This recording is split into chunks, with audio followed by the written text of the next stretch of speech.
Welcome back to my channel.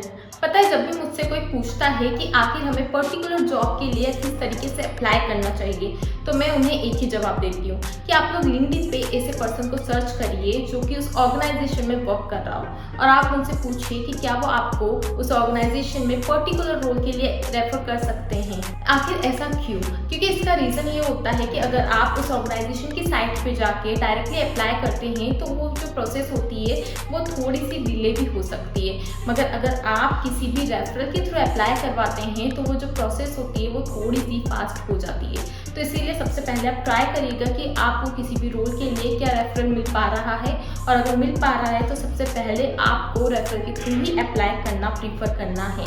अब आप सोचेंगे कि आखिर कोई भी हमें रेफर क्यों करेगा, तो इसका एक सिंपल सा जो लोगों के पास भी बेनिफिट मिलता है वो ये होता है कि उनको ना थोड़ा सा मॉनेटरी बेनिफिट मिलता है अगर उनके द्वारा प्रोवाइड किए गए जो रेफरल्स होते हैं वो कंपनी में सेलेक्ट हो जाते हैं। मतलब कि अगर आपको किसी ने रेफर किया है और अगर आप उस कंपनी में सेलेक्ट हो चुके हैं तो ऐसे में उन्हें भी कुछ अमाउंट जो है वो एज अ मॉनेटरी बेनिफिट उन्हें मिलेगा। ये जो अमाउंट होता है वो थोड़ा सा अलग अलग भी हो सकता है पर्टिकुलर रोल के हिसाब से। जैसे कि अगर किसी ने आपको एसोसिएट लेवल के लिए रेफ़र किया है तो वो जो अमाउंट होता है वो मे बी 10 to 15K तक हो सकता है। फिर अगर किसी ने आपको मैनेजर पोजीशन के लिए रेफ़र किया है तो वो जो अमाउंट है वो इवन 40 to 50,000 भी हो सकता है। इस तरीके से वो जो अमाउंट होता है ना वो अलग अलग पोजीशन वाइज जो है वो बदलता रहता है। अब आप सोचिए कि जब भी किसी को सिर्फ आपका जो रिज्यूमे है वो आगे कंपनी तक फॉरवर्ड करने के अगर पैसे मिल रहे हैं तो फिर वो आपका रिज्यूमे क्यों ना फॉरवर्ड करेगा। तो इसीलिए कभी भी झिझकिएगा मत कि अगर ये सोचें कि पता नहीं हम लोगों को जो है वो कोई रेफ़र करेगा या नहीं करेगा। वो लोग अगर आप उन्हें अच्छे से अप्रोच करेंगे तो आप लोगों को वो बिल्कुल रेफ़र करेंगे।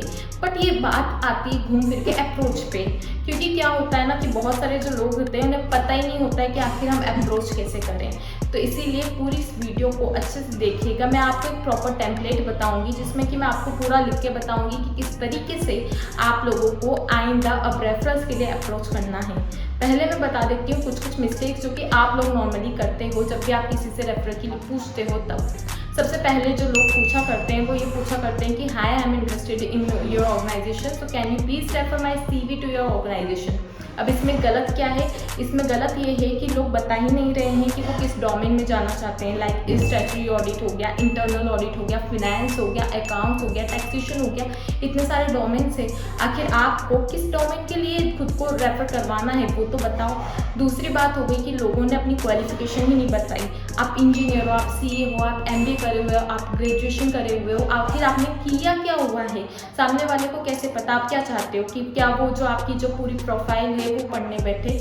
इतना कोई भी अगर देखो बड़े बड़े कॉर्पोरेट्स में कोई भी काम कर रहा है, माना उन्हें थोड़ा सा मॉनेटरी बेनिफिट मिल रहा है तो, बट इसका मतलब ये नहीं है कि उन्हें जो रैंडमली इस तरीके से आपका मैसेज आया है और वो आपकी पूरी प्रोफाइल को इन डेप्थ स्टडी करेंगे। आपको अपना अप्रोच जो है वो क्लियर रखना है ताकि कोई भी बंदा जो है वो आपसे इम्प्रेस्ड होकर आपको रेफर ज़रूर करे। तो आखिर आपको बताना है कि आपको किस तरीके से किस डोमेन में वर्क करना है, आपकी क्वालिफिकेशंस क्या है। देन आपको बताना है कि आपको किस लोकेशन के लिए जो है वो करना है, जैसे कि आपको मुंबई में जो कंपनी है उसके लिए या फिर बेंगलोर में जो कंपनी है उसके लिए, क्योंकि हर एक कंपनी की अलग अलग ब्रांचेस होती है बहुत सारी जगह। लाइक कोई MNC है तो उसकी जो है बहुत सारी जगह आपको अलग अलग ब्रांचेस मिल जाएंगी। तो आपको सबसे पहले चेकआउट करना है कि आखिर आपको किस लोकेशन के लिए खुद को रेफर जो है वो करवाना है। तो ये से जो किस तरीके की मिस्टेक से आपको ये अवॉइड करनी है। अगर आप डायरेक्टली किसी को मैसेज डाल देते हैं कि this is my CV, can you please refer me in your organisation, तो प्रोबेबली चांसेस है कि आपको जो है वो रिवर्ट बैक ना आए। और मैं आपको बता दूं कि जब मैं जॉब सर्च कर रही थी, जब मेरा रिज़ल्ट आया था और फिर उसके बाद मैंने जब जॉब सर्च करी तो उस वक्त मैंने लोगों को जब रेफ़र के लिए इतना अच्छे से पूछा कि मुझे ऑलमोस्ट 99% केसेस में बहुत ही अच्छा रिस्पॉन्स देखने को मिला एंड मेरी जो जॉब लगी वो भी इवन रेफरल को यूज़ करते हुए ही लगी। तो अब मैं आपको बताती हूँ कि आखिर आपको ऐसा क्या फॉर्मेट रखना है जिससे कि लोग जो हैं वो फट से आपको रेफ़र करने को तैयार हो जाएं। तो बात करते हैं अब हम फॉर्मेट के बारे में। तो जैसा कि आप स्क्रीन पे देख सकते हैं कि सबसे पहले आपको पर्सन को ग्रीट करना है। सबसे पहले आप लिखिए hi, name of the concern person, hope all is well with you. Then आप अपनी क्वालिफिकेशन के बारे में बताइए। I am a CA fresher and clear my CA finals in this May 2022 attempt. या फिर अगर आपने कुछ और किया हुआ है तो आप उसके बारे में बता सकते हैं, जस्ट लाइक कि I have completed my MBA from so and so college और यूनिवर्सिटी। देन उसके बाद आपको लिखना है कि I can cross an opening for associate role at PwC in statutory audit domain for Mumbai. I am interested in applying for that role. Would you be open to submitting a referral for me to go with my application? Then उसके बाद आपको लिखना है if yes then please let me know so that I can attach my resume for your reference. यहाँ पे आप चाहें तो आप डायरेक्टली ये भी लिख सकते हैं कि I am attaching my resume for your reference, kindly have a look on it. But मैंने यहाँ पे ऐसा क्यों लिखा है कि प्लीज़ लेट मी नो, क्योंकि मैं चाहती हूँ कि सिर्फ ऐसा ना हो कि आके आप लिखते जाएँ, सामने वाले पर्सन का भी कुछ एंगेजमेंट होना चाहिए। उनका सिर्फ ऐसा नहीं कि आपने इतना बड़ा मैसेज उन्हें लिखा है और एट लास्ट उनका ओके आ जाए और उन्होंने मतलब ध्यान भी न दे, वो आपके उस मैसेज के बारे में भूल जाएँ। तो अगर आप ऐसा लिखेंगे प्लीज़ लेट मी नो, तो उससे क्या होगा कि उससे वो भी आपसे थोड़ा सा आगे कन्वर्सेशन करेंगे, जिसकी वजह से उन्हें भी याद रहेगा कि अब उन्हें आपको जो है वो आगे रेफर करना है।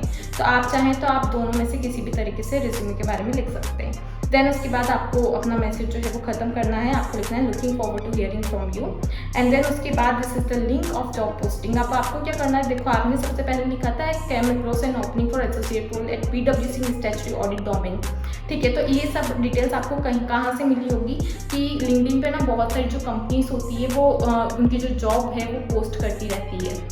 तो ये जो डिटेल है ये डिटेल आपको वहाँ से मिली होगी, तो आपको उस डिटेल के बारे में जानकारी देनी है। तो अब आपको जहाँ से भी पता लगा है कि ऐसी जो ओपनिंग है वो अवेलेबल है इस कंपनी में, तो आपको उस जॉब पोस्टिंग का जो लिंक है वो शेयर करना है अपने रेफरर के साथ, ताकि वो भी एक मतलब पर्टिकुलर स्पेसिफिक उससे भी पता चले कि इस रोल के लिए आप अप्लाई कर रहे हो। या फिर कोई भी जॉब ID जो है वो भी आप उसके साथ शेयर कर सकते हो। जॉब ID नॉर्मली कहाँ से मिलती है, वो भी जो लिंक्डइन पे है वो मिल जाया करती है, या फिर जो भी कंपनी के जो करियर सेक्शन होता है, कंपनी की वेबसाइट पे जाइए, वहाँ पे अपने करियर करके सेक्शन मिलता है। तो आपको सेक्शन में जाके एक मतलब बहुत सारी जॉब्स दिखती हैं, तो आपको वहाँ से पर्टिकुलर एक जॉब ID जो है वो ले लेनी है। उस जॉब ID को जैसे ही आपका जो रेफरल है वो डालेगा उसका जो पोर्टल है वहाँ पे, तो उसमें उसको पता चल जाएगा कि आप किस रोल के लिए खुद को रेफर करवाना चाहते हो। तो आप चाहें तो आप इन दोनों में से किसी भी तरह से उसको ये डिटेल्स जो है वो बता सकते हैं।